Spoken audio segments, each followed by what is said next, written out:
کبھی محسوس کیا ہے کہ جب بھی ہم کسی دباؤ میں ہوتے ہیں تو ہمارا ذہن کہانیاں سنانا شروع کر دیتا ہے؟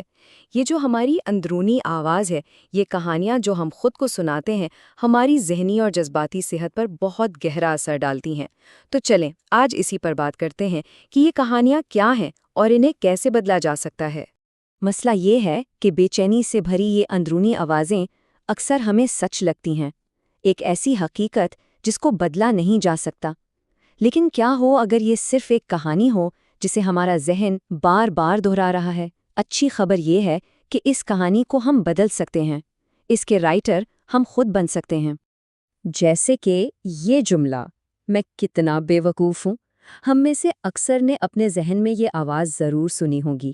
یہ وہ سخت آواز ہے جو ایک چھوٹی سی غلطی پر بھی ہمارے اندر گونجتی ہے اور ہمیں خود پر تنقید کے ایک نہ ختم ہونے والے چکر میں پھنسا دیتی ہے۔ اور پھر یہ سوچ آتی ہے یہ تو تباہی ہے۔ ماہرین نفسیات اسے کہتے ہیں کیٹاسٹرافک تھنکنگ، یعنی جب ایک چھوٹی سی پریشانی کو بھی ایک بہت بڑی آفت سمجھ لیا جائے۔ یہ سوچ بے چینی کی آگ پر تیل ڈالنے کا کام کرتی ہے۔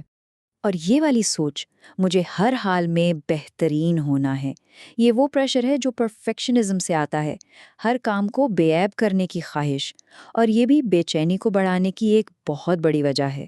تو سوال یہ ہے کہ اس کا حل کیا ہے؟ دیکھیں، اصل طاقت ان خیالات کو دبانے یا نظر انداز کرنے میں نہیں، بلکہ انہیں ایک نیا رخ دینے میں، انہیں ری فریم کرنے میں ہے۔ آئیے دیکھتے ہیں کہ یہ کیسے ہوتا ہے۔ اچھا، تو یہ سوچ میں تبدیلی یا مائنڈ سیٹ شفٹ آخر ہے کیا چیز؟ بہت آسان لفظوں میں یہ جان بوجھ کر شعوری طور پر اپنی سوچ کا اینگل بدلنے کا نام ہے۔ یہ ایک طرح کا ذہنی ٹول ہے جسے ہم اپنی ذہنی مضبوطی بڑھانے کے لیے استعمال کر سکتے ہیں۔ تو چلیں سب سے پہلے اس جوڑے پر بات کرتے ہیں جس کا تعلق ہماری غلطیوں اور ہماری اپنی قدر سے ہے۔ یہ سفر ہے خود پر تنقید کرنے سے لے کر خود پر رحم کرنے تک کا۔ اب ذرا ان دونوں سوچوں کا فرق دیکھیں۔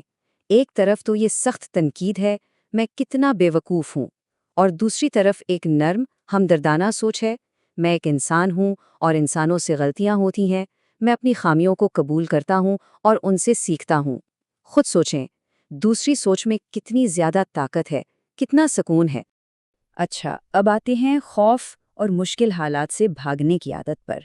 یہ تبدیلی ہمیں سکھاتی ہے کہ کیسے ہم مشکلوں سے بھاگنے کے بجائے ان کا سامنا کریں اور خوف کو ایک تباہی کے بجائے ایک چیلنج کے طور پر دیکھیں۔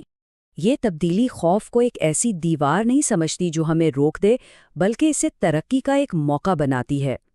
تو یہ تو تباہی ہے سوچنے کے بجائے ہم کہہ سکتے ہیں ہاں یہ مشکل ہے لیکن اسے ہینڈل کیا جا سکتا ہے، اور میں اس سے بچوں گا کی جگہ یہ سوچ کے میں اپنے خوف کا آہستہ آہستہ سامنا کروں گا اور اپنی ہمت بڑھاؤں گا۔